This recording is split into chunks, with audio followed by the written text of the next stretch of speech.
Bienvenue, c'est le journal du télétravail de management, un podcast quotidien pour mieux télétravailler. Je suis Lomique Guillot, rédacteur en chef du magazine Management, et aujourd'hui nous allons parler gestion des talents. C'est parti. C'est le journal du télétravail.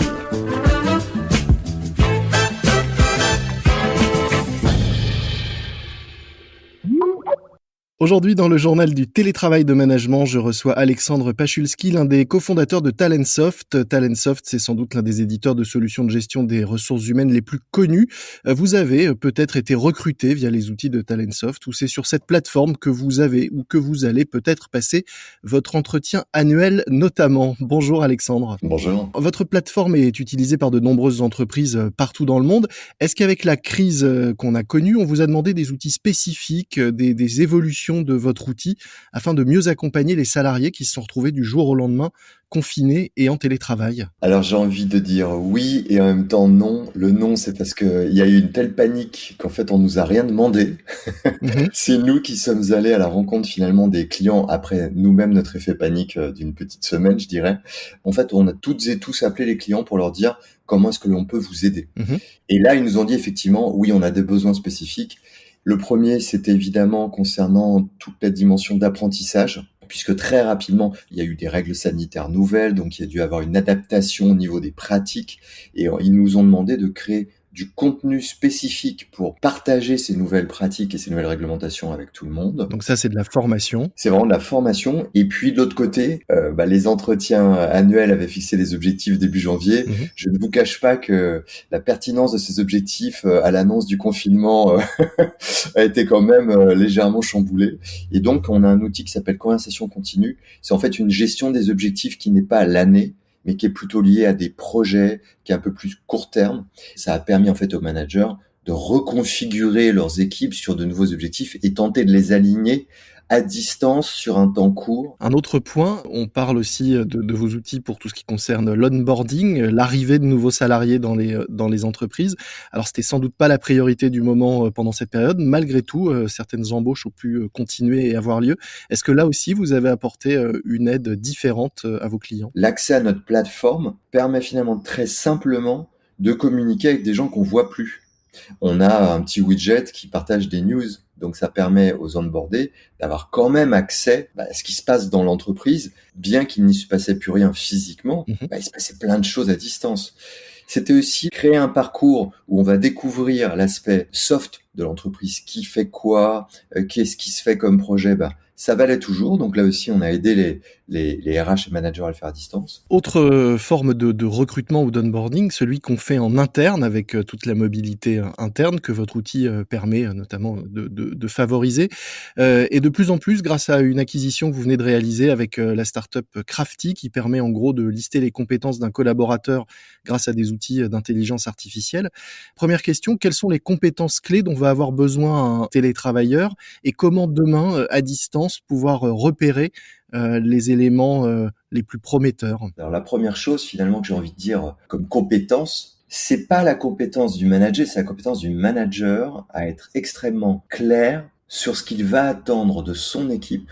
Des managers ont été obligés d'aller au-delà de la notion de compétence pour aller vraiment vers la notion d'appétence et d'aspiration. C'est notamment une des choses que va largement permettre Crafty, en allant un peu au-delà de ce que disent les gens, mais en extrapolant, en corrélant des informations pour deviner qu'est-ce qu'il y a derrière ce qu'ils disent, voire est-ce qu'il y a des choses qu'ils n'ont pas dites qui sont importantes. Donc là, les managers ont dû faire preuve d'empathie et d'écoute. Et l'écoute, c'était aussi comment tu vas. C'était une question, vous savez, c'est une question de politesse en entreprise, comment ça va. Mais en réalité, là, on était obligé de demander aux gens comment ils allaient, parce qu'il y a des gens qui n'allaient pas bien. Et d'écouter réellement la réponse. Oui, et de faire avec. Et pour un manager de sortir, je veux pas tomber dans les archétypes, mais certains managers ont quand même les yeux rivés sur la productivité et l'atteinte des objectifs. Là, il a fallu intégrer que c'était plus la priorité et que de toute façon, il y aurait pas de productivité si on n'est pas capable d'aider quelqu'un qui va pas bien. Et là aussi, j'ai envie de, c'est bizarre ce que je veux dire, mais quelque part faire preuve d'humanité et de faire passer la notion de bien-être avant la notion de performance. Oui, c'était finalement pas une qualité, mais c'était un état d'esprit qui permettait en tout cas aux managers de créer davantage de confiance dans les équipes. Et finalement, je pense que même sur 2 mois, peut-être d'amener aussi à plus de performance parce que l'écoute des gens, c'est extrêmement motivant pour les gens. Donc j'ai envie de dire qu'il y avait beaucoup de compétences dans le camp du manager à développer et que finalement, les managers, en tout cas chez Talentsoft, on leur a essentiellement demandé de se mettre sur des choses qui avaient du sens pour eux et d'apprendre à s'adapter. Qu'est-ce qu'on garde de tout ça, demain? On revient, à un travail comme avant ou est-ce qu'il y a des choses qui vont, à votre sens, profondément évoluer suite à cet épisode, qu'on a vécu? Désolé, je vais vous faire une réponse, comme on dit, de Normand, mais malheureusement, je vois les deux. C'est-à-dire que hier soir encore, je parlais avec un ami du fait que je suis relativement attristé de voir à quelle vitesse, bon, vous me direz quand ça arrêtait que 2 mois. Et finalement, il y en a, au bout de 10 jours, c'était reparti et il y avait même cette notion de vouloir rattraper le retard. Mmh. Donc clairement, je constate que pour une frange de la population, ça n'a rien changé. En revanche, il y a des gens pour lesquels il y a eu une prise de conscience et ils se sont dit, ah d'accord, en fait, je peux vivre différemment, je peux travailler différemment. Ces gens-là, on les fera jamais revenir en arrière. C'est pas pour faire une bonne formule, hein, mais je trouve que le déconfinement est aussi difficile, peut-être même voire plus que le confinement, parce que le confinement, il y avait une forme de solidarité forcée où tout le monde était dans la même situation, alors que là, au contraire, la solidarité s'effrite entre ceux qui ne veulent pas revenir au travail, mais leur manager ou les dirigeants les forcent et ils envient les petits camarades qui sont en télétravail toute l'année. Ceux qui aimeraient revenir sont envieux de ceux qui peuvent venir et on est dans une situation où finalement, j'ai l'impression qu'il y a beaucoup de gens qui sont pas satisfaits. Donc il va falloir, à mon avis, en prendre conscience, se dire que le déconfinement, c'est une épreuve, le retour au bureau, c'est une épreuve, et faire une forme de bilan et se poser en se disant de quoi as-tu, 1, envie, et 2, besoin. Et cette question, j'ai autant envie de la poser à un dirigeant qu'une RH, un manager ou un salarié. Je constate malheureusement que ce temps-là, il est pris par très peu de gens parce qu'il y a cette notion de retard à rattraper et que finalement, 2 mois, ça n'a pas effacé 20 ans d'habitude de courir après les chiffres, quoi. Alors vous, de quoi avez-vous, envie et besoin à titre personnel? À titre personnel, moi je suis entrepreneur depuis 20 ans. Mmh. J'étais entrepreneur d'abord pour m'offrir cette liberté des sujets des clients. Bon alors, c'est très relatif, hein, parce que quand on démarre une entreprise, on choisit pas grand-chose, mais en tout cas dans cette idée qu'on va être un petit peu plus libre dans ses choix et de vie et des projets sur lesquels on va travailler.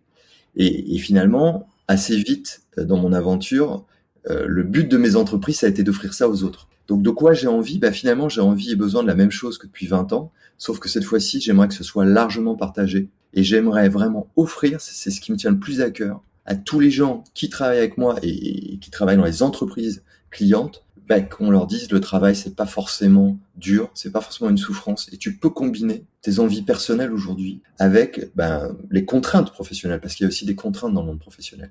J'ai envie d'offrir cette alliance-là. Et j'aimerais vraiment que ça puisse arriver, parce que je me dirais que j'ai pas bossé 20 ans, en tout cas, dans mes entreprises pour rien. On en revient finalement à ce que vous disiez tout à l'heure et à cette brique que vous venez, d'ajouter à Talentsoft, qui est, cette cartographie non pas des compétences, ce que je retiens, mais des appétences finalement. Oui, alors, avec le bémol pour les gens qui nous écoutent, j'ai 1000 défauts, mais je suis pas complètement idiot, c'est-à-dire que je vois bien que notre discours s'applique à des gens comme vous et moi qui ont la possibilité aujourd'hui de s'arrêter, de se poser une question.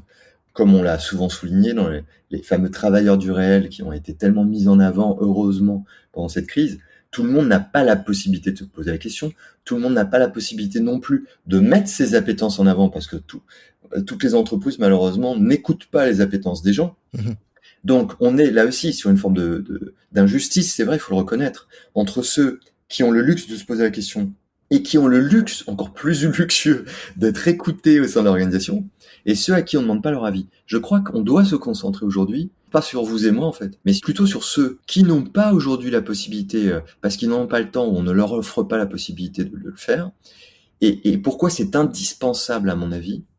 Parce qu'on va devoir inventer vraiment des choses tout à fait nouvelles pour faire face aux situations qu'on vient de vivre et qui nous attendent, hein, où on était clairement sans solution. Mmh. Si vous ne vous appuyez pas sur les appétences des gens et une capacité à finalement se remettre en cause, à travailler pour développer de nouvelles compétences, répondre à de nouveaux challenges, en fait, on n'arrivera peut-être pas à répondre aux challenges qui vont être présentés au niveau macroéconomique même.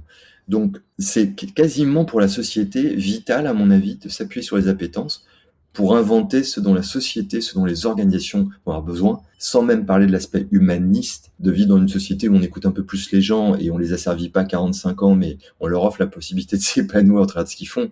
Mais bon, cette dimension humaniste, elle paraît presque utopique encore aujourd'hui. J'espère que ce sera plus le cas demain. Est-ce que vous pensez malgré tout qu'à votre niveau, un outil comme le vôtre permet d'écouter ceux qu'on n'écoute pas ou peu habituellement ? C'est comme toujours, c'est un outil. Alors, l'outil doit être transformé en instrument par les gens et par les organisations. Ce qui est sûr, c'est que est-ce que l'outil, il est accessible à tout le monde? Et quand je dis tout le monde, c'est des gens qui sont sur les routes, c'est des gens qui sont en train de réparer des voies ferrées. Donc clairement, l'outil est porté sur des applications mobiles. L'outil s'adresse de façon personnalisée, l'autorise aux gens. Donc on n'est pas dans un discours de masse et il y a 3 personnes ou 2% de l'entreprise qui vont être concernées. Donc l'outil est fait vraiment pour s'adresser à eux. Et fait, quand je dis est fait, c'est joue sur les codes que tout le monde utilise aujourd'hui avec un téléphone. Donc il n'y a pas de fracture numérique. La seule fracture possible, c'est quelqu'un qui n'a pas de smartphone, par exemple. Ça existe encore, mais majoritairement, là, en tout cas, on n'est plus dans la fameuse distinction très péjorative, souvent col bleu, col blanc. Tout le monde aujourd'hui sait manier un smartphone. Donc je crois que on ne crée aucune barrière à l'entrée. On adapte les communications et les besoins. Après, charge aussi à l'organisation de faire les choses intelligemment pour pousser les bons messages et mettre les processus RH derrière qui autorisent justement 100% de leurs effectifs à tirer parti de ce qu'on met en place. Merci beaucoup Alexandre Pachulski. Je rappelle donc que vous êtes l'un des cofondateurs de Talentsoft, l'un des éditeurs de solutions de gestion des ressources humaines les plus connus et les plus utilisés dans le monde. Merci Lomique, à bientôt. C'est la fin de notre JT, le journal du télétravail, un morceau à ajouter à votre playlist de déconfinement, Il changeait la vie de Jean-Jacques Goldman. Parce qu'alors que beaucoup songent à changer de vie, la leur, c'est bien de temps en temps de penser à ceux qui essayent de changer la vie de tout le monde, en mieux, évidemment. Et puis un podcast que je vous recommande, À vous demain, podcast qui part à la rencontre de personnalités engagées, décalées, atypiques et inspirantes pour réfléchir au monde de demain et aux changements profonds que nous voulons pour la société. Avec des rencontres comme l'aventurier Bertrand Piccard ou encore le patron de Greenpeace. À vous demain, à écouter sur toutes les plateformes de podcast de Deezer à Castbox. Castbox, une appli sur laquelle vous nous retrouvez nous aussi et sur laquelle vous pouvez vous abonner à notre journal pour ne manquer aucun nouvel épisode. Je vous dis à lundi, ne relâchez pas votre vigilance, portez-vous bien et bon télétravail à tous. C'est le journal du télétravail.